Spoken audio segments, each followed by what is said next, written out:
Guys, welcome back. Want to talk to you guys about kind of lengthening the hamstring. Now, a lot of us are kind of almost obsessed with trying to get more range through the hamstring by kind of trying to stretch it, by throwing their leg up on the side, trying to get that kind of straight leg stretch. You know, you still see people trying to doing this pre-run, post-run, hoping that that's going to find more length. Now, hopefully, a lot of you are now kind of moving more into this kind of realm where you're starting to use other pieces of equipment.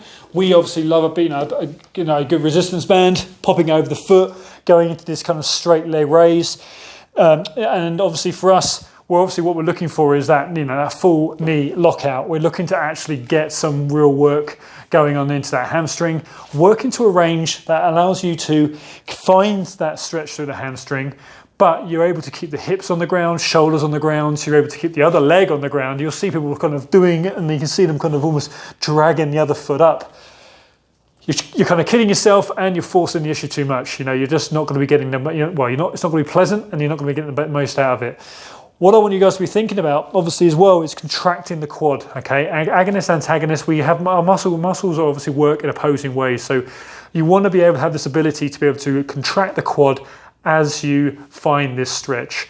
This ability, when you're trying to look for lockout, you'll often see people struggling when they go to lift, because you'll see them kind of their legs shaking because they lack of muscular engagement through the front end, through the quads. So you want to get good at obviously engaging the quads as well as stretching the hamstring, bringing the toes closer to you. So really kind of bringing the soles of the feet to the ceiling. You're really going to find more of a neural stretch and working it and that kind of on for 10 seconds, relaxing the leg away, stretching it off, and then coming back up into that position.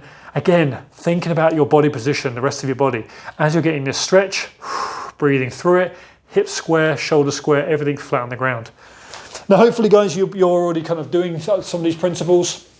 I want you to think about length through strength as well. So not only are we kind of using some external kind of tools, I want us to bring in something else, and which is what? Weighted mobility, okay? And a great way to demonstrate this is to use an elevated surface, and we're going to use a weight as well to include this. So let's just grab hold of a 12. And what we're going to do here, guys, we're going to perform a simple Jefferson curl. We're going to find a step. I've created one, rolling forward, and we're just going to allow the weight to take us into this straight-legged kind of hinge at the hip, roll down, and we're going to allow the weight just to kind of bring us forward into this deep position. And then once we're ready to come back up, we're going to keep the abs nice and contracted, drawing a navel in, and we're going to get a nice weighted stretch. The beauty of this is it's going to take you past that point, that neurological block almost, that you wouldn't be able to get past if you're just trying to do it with just your own body weight. The weight's going to allow you to take it past that.